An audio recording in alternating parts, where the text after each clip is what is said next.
getting ready to carry on here. We got a few notes to make before we carry on with our attack here at Latte. We're at Battle Hex number 2. We pulled our battleship Nagato into the bay, and he'll be going against the U.S. Asia. Don't think the Asia stands much of a chance. Off the coast, we also have the carrier Zoiho providing aircraft support. The only bad thing is you can never take ground without no infantry, and U.S. player has a brigade of U.S. Army infantry. They can't be reduced. They're on one side, so that you can't take the last step of an infantry unit by naval and air fire, so he'll survive no matter what. Basically going after this unit here, eliminate him. And like I said, you can only take ground with infantry, so these attacks that I'm having, attack hex 1 and attack hex 2, are basically just a softening up of positions. We've got some more infantry going in some other spots. Also make note of this track here. I had a lot of trouble with this track, but we finally got it figured out. In this scenario, the Japanese players allowed 7 amphibious assault points. Amphibious shipping points is what that means. He's already used 1 to move this unit here, this top unit, if I can get this off of here. This unit here came from here. Now you can only amphibious assault on this card 5 continuous hexes, so he's well within range. And we used our 1 point on him. Now, I got it figured out now.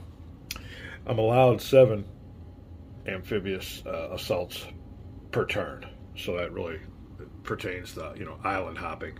That's why I have so many. So far, in this scenario, though, the U.S. has none. So we'll have to see if they get any. But what it basically means is, it says your amphibious shipping points can only be used once per unit. So that unit that used that amphibious shipping point can't use another one. He used his amphibious shipping point.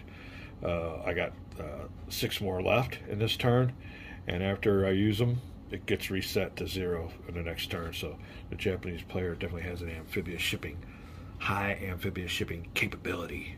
Another thing with these units here, these big units on this port use strategic movement from port to port. I think it's the regular movement for naval units now with the card is 15. That doubled it to 30. I could have maybe I was thinking about going around here, but I had to go through this Malaya coast, and if I touch any of these coastal hexes here, this unit here, Operation Z unit, would have been placed as a quick reaction force against it. So we don't want to go anywhere down here right now anyway. Plus, it's out of range. It would have been way out of range of 15 hexes for an amphibious assault and everything else. So there you go. When we come back, I think we're up to date on everything. That was major. It took me a long time to get this figured out. I mean, I did 3 videos on it, but I just erased it because it was a bunch of blabble. But that's basically what it is. Each unit uses a point. So I have 6 points left. I won't use them in this turn, but we're going on. When we come back, we're going to go on with this battle here, and we got 2 more battles after that. 4 battle hexes in this turn. I want to get back and get that Landsrath Ridge scenario finished, because my buddy from Central America's got a hold of me, and he really wants to get that game going. He apologized, and I don't know if he apologized. He had nothing to apologize for, but he said, he gave me a quick explanation. He was sorry he didn't read the rules, and I think he's got like 2 or 3 games going, so it's hard, I can imagine. But he says he really went through the rules, and he was kind of, I don't know if I would use the word embarrassed, but he was sorry he made such a glaring mistake. And I do know there's a game that I rage quit in, or I don't know if I do rage quit in. I just kind of throw in the towel, and that is that Command and Colors game.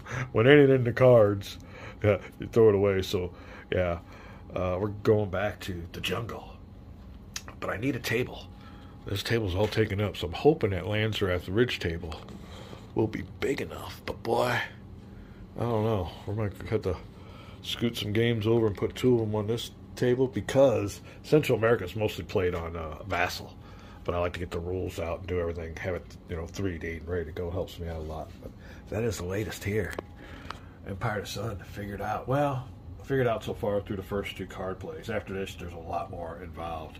This was just a quick strike on Pearl Harbor, and then the Japanese gets to activate 26 units and just go for broke, and then we start playing with the cards. So a lot more to learn, but quick update on my Empire of the Sun and gaming season 2023. We'll be back.